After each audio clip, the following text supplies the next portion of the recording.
This one is going to be personal. Actually, all of them are very personal, but this one is especially personal.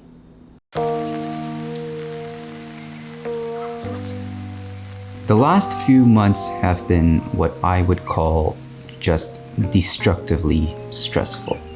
Which is weird to say because my life is very good. I have a beautiful wife, I have a great dog, I have loyal friends, I eat good food, I have my dream car, and on top of that, I don't even have a job, and I have all of these things. You see, in the past, the majority of my stress came from work. And whatever stress was left probably came from not having enough time to do the things I wanted to outside of work. And what I mean by that is that at work, I was probably doing way too much work in a short amount of time. I was reporting to people who didn't care about me. I was managing the work and emotions of the people below me. And after all of that, I had to go to the gym, I have to cook, I have to walk the dog, I have to clean the house, and you get it. But all of that stress, like work stress and chore stress, I thought that was normal. I thought that was maybe healthy because those are normal things that everybody has to get through. But there came a point when the work stress was becoming a little bit too much and it was affecting my mental health and it was affecting my marriage. So I decided to quit. And by quitting, I could finally pursue my childhood dreams of becoming a filmmaker. Whether it was like YouTube or narrative films, commercial, documentary, whatever, I was gonna pursue my dreams of becoming a filmmaker and I was gonna become a happier person. But quitting my job had unexpected consequences.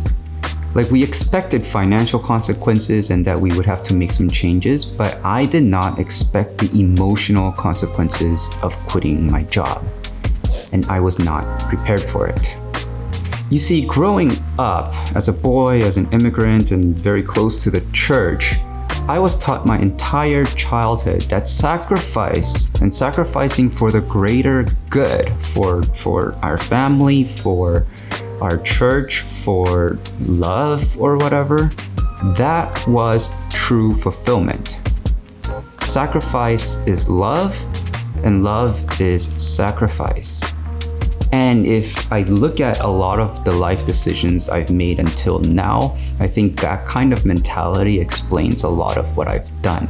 If you know me in person, you know that I try to be generous or I'll do things even though I know it makes me uncomfortable, because that is what I was taught to be a good person. And so by having a job that I hated and working on myself and doing chores that I didn't really necessarily want to do, I thought I was doing that out of love.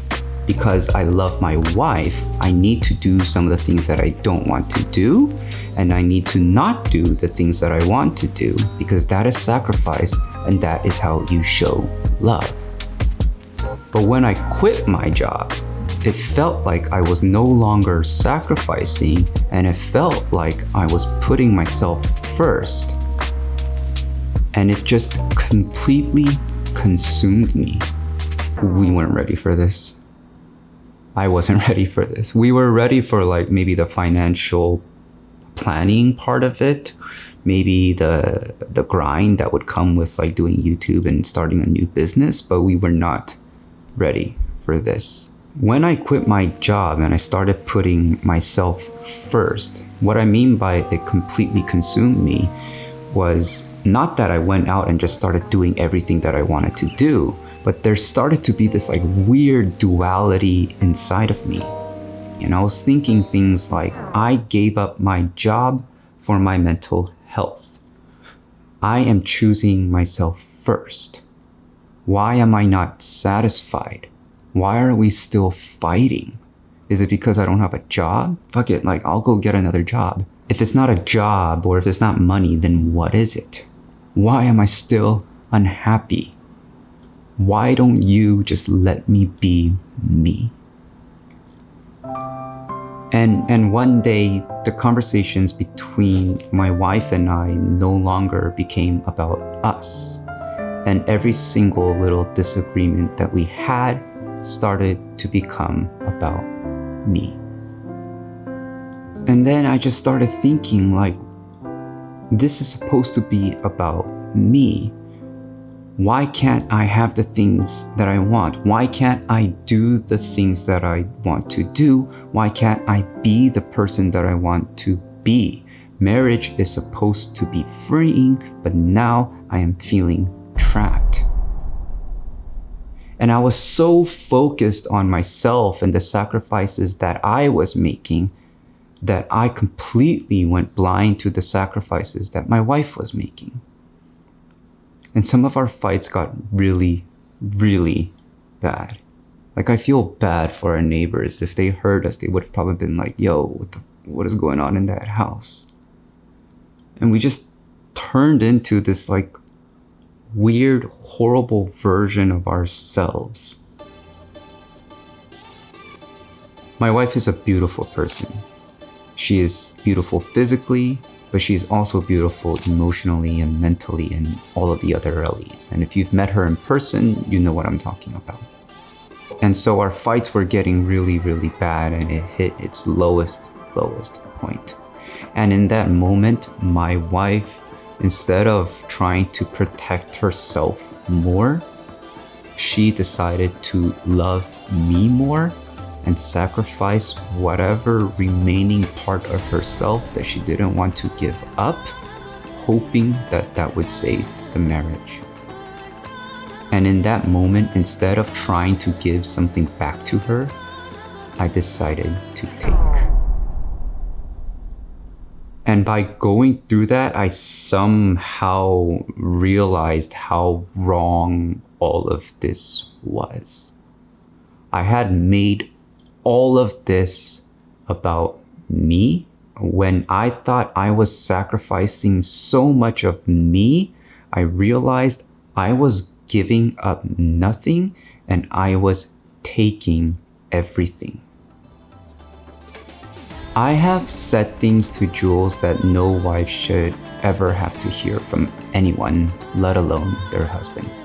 We've only been married for about 3.5 years now, and I've made more mistakes than a wife should ever have to forgive in a lifetime. Believe me when I tell you that I'm a piece of shit. And it hurts more now because when things are good, things are fucking amazing. Here's some clips of what our marriage looks like when I'm not being a piece of shit. I won't deny mistakes you made. Someone heard something or suspected something. Only oversee operations. Right. Exactly this. The infection hasn't hit us as hard as we. Okay, this is scary.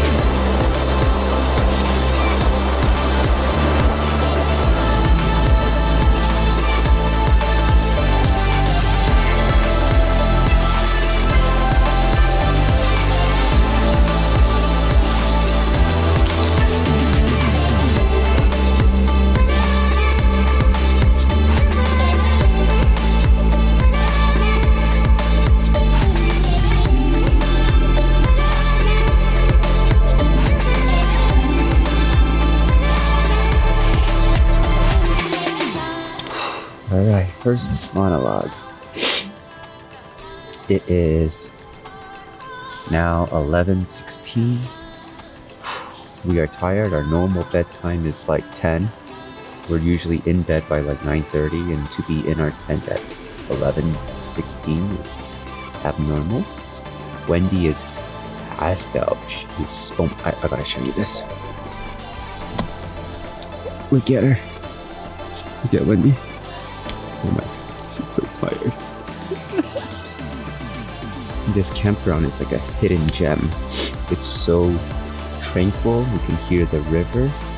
I wish we had more sunlight so I can show you the rest of the campsite, but maybe we'll see it in the morning. Oh, my lens is scratched because I dropped it. When? Yeah. See it right here. But we're finally gonna get some sleep. We're gonna listen to World War Z. No. Jules is gonna have nightmares. And tomorrow we're gonna try to get some cool shots, but maybe we'll just sleep in. That might be nice. Yeah.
Now I just want to focus on making choices. It's no longer about making sacrifice, it's about making choices that are rooted in love and not making the same mistakes that I made in the past. I hope this chapter or saga or whatever is just completely behind us, and in order to help both of us heal even quicker, I've decided to enroll in therapy. Up till now, I've been pretty proud of and even arrogant about my stoicism and my self-awareness. But as I'm thinking about everything, I have a hunch that I might be looking at those things either incorrectly or it's just wrong in general. And I'm actually really terrified of some of the scars and trauma that I have to deal with in therapy. But in order for me to really, really become a better person, and in order for us to really heal, I think that this is something that I need to do. And just to end, love is not sacrifice. Sacrifice is only a small part of love. And if you think the weight of your sacrifice shows how much you love someone, you are wrong. Love is about choosing your partner because that person has given you the freedom to choose them. And knowing that choosing them is what is really fulfilling you.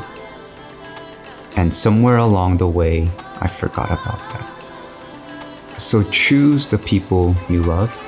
Don't go out there and cut yourself and show how much you can bleed and say, look how much I love you. Because that is wrong and that will only bring pain. Please don't make the same mistakes that I did. Like and subscribe. I'll see you guys on the next one.